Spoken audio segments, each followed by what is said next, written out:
All right, Mud Hens fans, checking in with Phil Nevin during the offseason as we get ready for the 2012 campaign. And Phil, I guess first of all, it's mid-January. How's your offseason going? What have you been up to?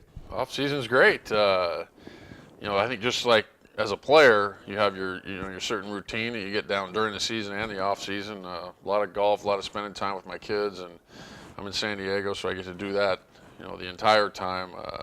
Ride the bikes a little bit, but most of the time spent with the family because that gets it's a little harder to do during the season. So out there they're playing baseball year round, so I get to see a lot of their games. So that's the majority of the winter right there. Kids' ages? Kyle, my youngest boy, is 10. Tyler, first year of high school, is 14, and then my daughter Coral's a junior in college at 21.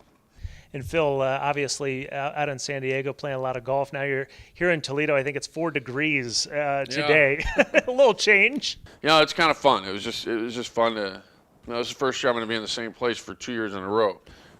So it was like coming home. I kept my place here, and I'm right near the ballpark. Walk over here, although there was a little white stuff on the ground. That's something I'm not used to. But just coming over here and getting in the office, and you kind of get that itch. The calendar turned over, and you kind of get that itch. You get to spring training and get here and start thinking about the players you may or may not have and what may happen in Detroit. And it's a fun time of year on this end of it as well.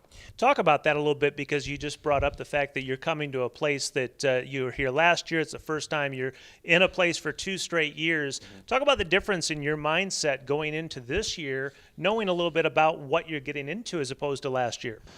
Well, I don't, easier transition. I think there's a lot of familiar faces, yourself included, and, not having to, learn everyone's names and the media and the people, and the great people we have here in the front office. It just, it's going to be a lot easier transition. Not only that, I have a lot of familiar faces on the field that I work with, and my whole staff's back. I just come here and get right to work like we left off last year, which we were very successful those last couple months of the season.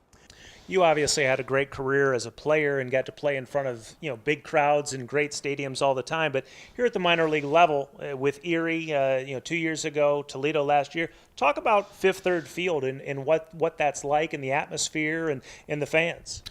A lot different than when I played in AAA, that's for sure. I was down at the old ballpark here, for a short time, but all through the minor leagues, you have beautiful parks and good fans and this, but going throughout our league and visiting each spot, there's no doubt in my mind that this is the best. And I'll just say that because I'm here. But these guys are very lucky to get to play here, and I'm very lucky to manage here and to come out every day and have a lot of fans here that are very supportive of our team, win or lose. Hopefully we win more than we did this past season. But it's really a great place to play. I mean, it's a big league atmosphere, a great field. Jake Tyler does a heck of a job out with the grounds crew. Walking in the clubhouse, the weight room, the facilities that we have here are on a par with the major league level, and I think that makes that transition for the guys that come down here. They're still hungry to get back. It's not the big leagues, but at least it's probably not in the, definitely not in the paychecks. But for them to come down here and have this sort of an atmosphere to play in makes that a lot easier for them to accept that being here instead of up in the big leagues, and that's a big part of this level too, because you're so close, but sometimes you feel pretty far away. But here in Toledo, I think you feel a bit closer.